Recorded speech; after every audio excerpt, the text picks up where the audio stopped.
On considère ici ce circuit-là et on nous demande de déterminer cette tension U.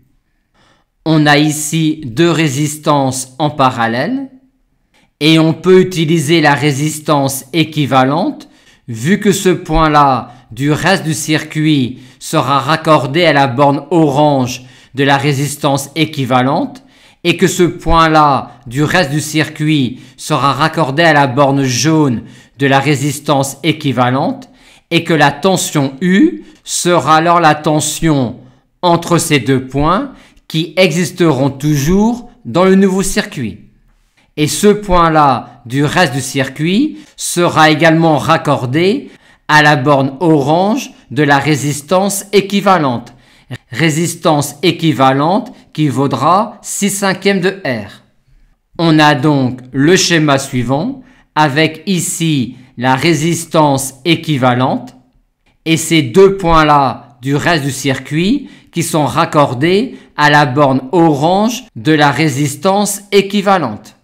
Et maintenant, c'est terminé, puisque si on remplace ce dipôle-là par sa résistance équivalente, on pourra exprimer U en fonction de la tension E aux bornes des trois résistances et donc exprimer U en fonction de E à l'aide d'un pont diviseur de tension.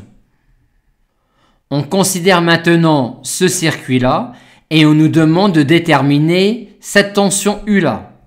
Comme précédemment, on a ici deux résistances en parallèle et on pourra utiliser la résistance équivalente vu que l'on aura toujours dans le nouveau circuit ce point-là et ce point-là et la tension U est la tension entre ces deux points-là.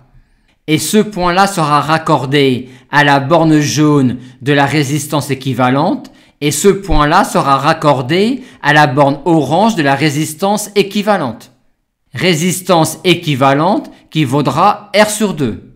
On se retrouve alors dans une configuration classique puisque l'on peut exprimer à l'aide de la notion de pont diviseur de tension cette tension U là en fonction de cette tension U1 là.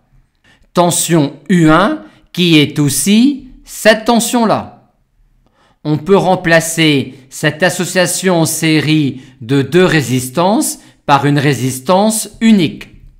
Et maintenant, on pourra exprimer U1 en fonction de E à l'aide de la notion de pont diviseur de tension, mais à condition que l'on trouve la résistance équivalente à ce dipôle-là, ce qui ne pose pas de gros problèmes. Et une fois effectué cela, on pourra exprimer U1 en fonction de E à l'aide de la notion de pont diviseur de tension. Et comme on avait exprimé U en fonction de U1 à l'aide également de la notion de pont diviseur de tension, l'exercice sera résolu.